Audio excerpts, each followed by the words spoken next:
Hey guys, and welcome to another brand new video. In this video, we're going to be talking about some pretty interesting stuff going on over here when it comes to the brand new Xbox releases. Now, as you guys probably do or do not know, when it comes to Xbox, they had a big, nice developer direct. I'm going to go talk about that and kind of recap that throughout this day too as well, where they had a chance to go and showcase up new different things, different types of games, and as well, even had a chance to go and showcase off some cool graphics. But right now, there's been a little bit of controversy / drama when it comes to the next biggest anticipated game called Hellblade 2. Now, if you guys do not know, Hellblade is actually a pretty well-made first game that is a sequel, and a lot of people did enjoy the unique take, the graphics, the everything for the very first game. Now, the second one is meant to improve on pretty much all this with around 5 years of development, but right now, a lot of folks are kind of concerned about the fact that the game is going to be a lot smaller than everyone else is anticipating. And we also have some other stuff to talk about all on the Xbox side, so make sure you guys are subscribed with the notifications on. We have the Twitter and Twitch stream down below, and of course, give me all your thoughts and comments on the developer direct if you guys saw it, or everything we talked about throughout the video,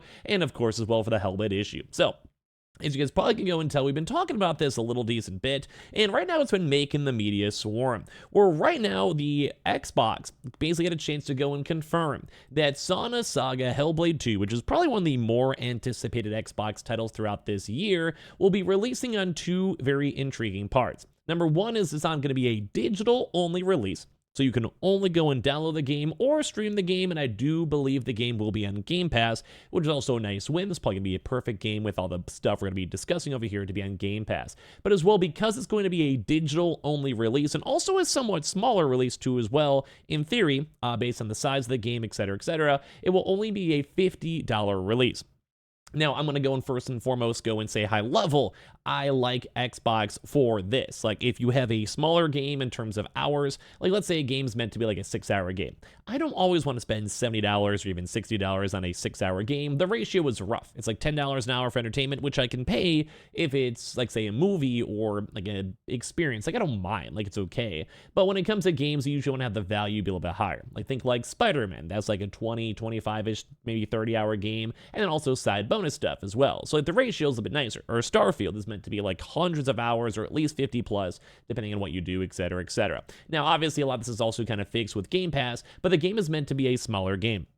And that kind of has a lot of people up in the tussle, where the game itself, the game will have a similar length to its predecessor, and while the game will have a lot better graphics and motions and audio and just basically fine-tuning it, like making it a proper AAA game, that has also been making people concerned, because $50 for like a 4 to 6 hour game, depending on how long it takes for you guys, is like I kind of said, like the ratio is not really there. I will probably go buy the game on Game Pass, so I'll get it for like, the usual $11 a month and get it day one, and that might be also a big reason of why they're pushing for it. If you really want to have the game itself just to individualize buy it, that's totally fine. They'll make it available for $50, which is cheaper. I will never go and knock game companies for making it cheaper. Although for like a 5 to 6 hour game, I'd probably put it maybe like a $40, maybe knock it down $10 or even $30 if you want to be really nice. But at the same time, like I mentioned, with Game Pass being like around $11 or the main game, $50, it kind of averages out, and I think I'm cool with it nonetheless. I think most people will probably have a Game Pass subscription and play it through that way. I'm not sure what the ratios would be, but it'd probably be like at least 80%, or be doing this up on Game Pass. But that kind of does enter into a very, very intriguing take, where a lot of folks were kind of curious, where it's like, hey, it's still an indie game at heart, although it's looking better. So while it is a cool value and is going to be a cool game, at the same time, some people are going to be very, very strange. So, I don't know, it's kind of a 50-50. Like, some folks are saying, like, hey, for Alan Wake 2 or Assassin's Creed Mirage, they did something similar, they're cool with it. Some people are saying, oh, it's kind of Etsy. This is the whole point of Microsoft money, is to make bigger, better games. Seems sort of bizarre to basically cut off half of your market. So 7 years for DLC? I'm kidding, maybe. 7 years for this? And a lot of folks are kind of, skeptical on the whole Xbox side, mainly because, like, some people are saying this was, like, supposed to be, like, one of the bigger games for Xbox. So you have a game like a Starfield. That game, like I mentioned, is a very, very big game. You have Xbox games like this, and we don't really have we still have a few. We have even today. We don't have as many bigger games as we expect. Like, so as we're seeing all this type of stuff, Xbox news is nice. I think the price decrease is cool. I think them kind of understanding that the game's going to be like maybe the biggest game ever. Also think it's kind of cool. Like, I give this a lot of thumbs up. I think it's a win. I think it's a vibe. I think this is good stuff. I approve it. I like it. It's good stuff. But at the end of the day, I can see why people are concerned. Now, I want to hear your thoughts. I want to hear your comments. It's like kind of, this is a very big, like, not usually happening situation. We saw maybe that that one game that was made by the cool, like, animation people with Majora's Mask. I think it was like Korra. I forgot the exact name of it, like Legend of Korra possibly, you know, the cool girl, like the outfit or whatever. And that game was definitely indie, but the graphics were cool and everything was unique and the trailers were really cool. Or maybe Kenna.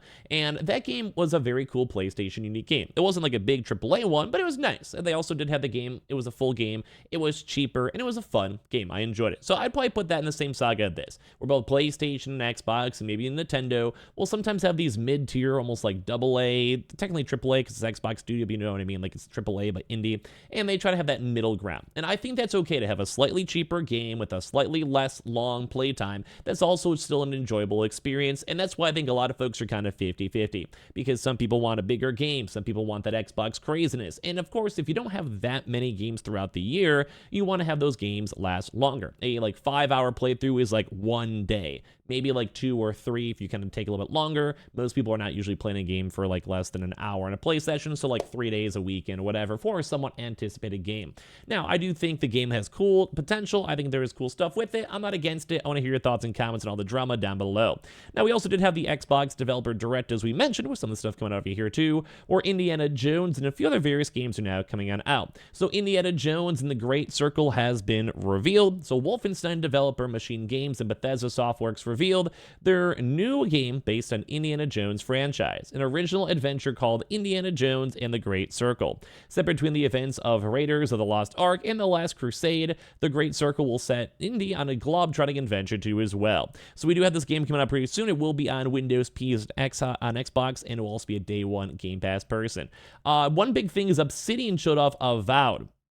I'm very hyped up for Avowed. Although this game might be a little bit more on the whatever side. Kind of gives me like Fallout, but also Magic playthrough, like looking at the first person, etc. This game has a lot of cool potential, and I think this will be very, very sick. Like definitely a game that if you guys like the Skyrim type style games, of almost like a new higher end Skyrim. This will be fall 2024 throughout this year as well. If you guys want to see a little bit of the actual Indiana Jones gameplay too as well, I'm going to show you guys over here. But it looked good. Like the graphics look nice. We just had the Indiana Jones movie, and of course the IP's always been kind of around. Like I think it's cool. I think it's nifty, and I'm kind of hyped up for it. This actually is kind of pushing the level of Xbox graphics a lot more, and a lot of people were making fun of Xbox graphics from, let's say, Halo, so I'm kind of cool with all of this one. What's that on is Hellblade 2, as we just talked about over here. This will be coming on May 21st. We made a video on this before discussing the leaks, and it did seem like it was kind of true on the date itself. They'll be also went out on also Game Pass. Aura History Untold as well, which is like a strategy game too. It's gonna be coming at some point this fall on Game Pass, and as well Visions of Mana also had some gameplay too, although this is also coming to PS4 and PlayStation 5.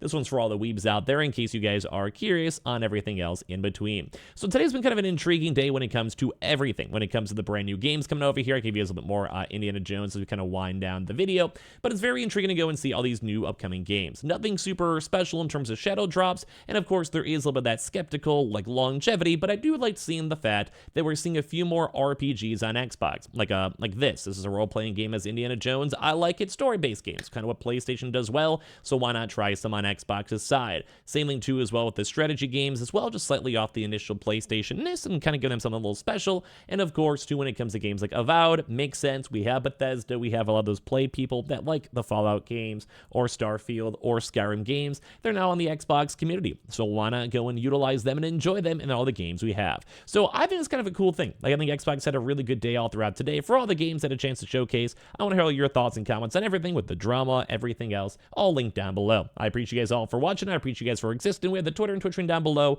More normal videos as of tomorrow, and I love you guys.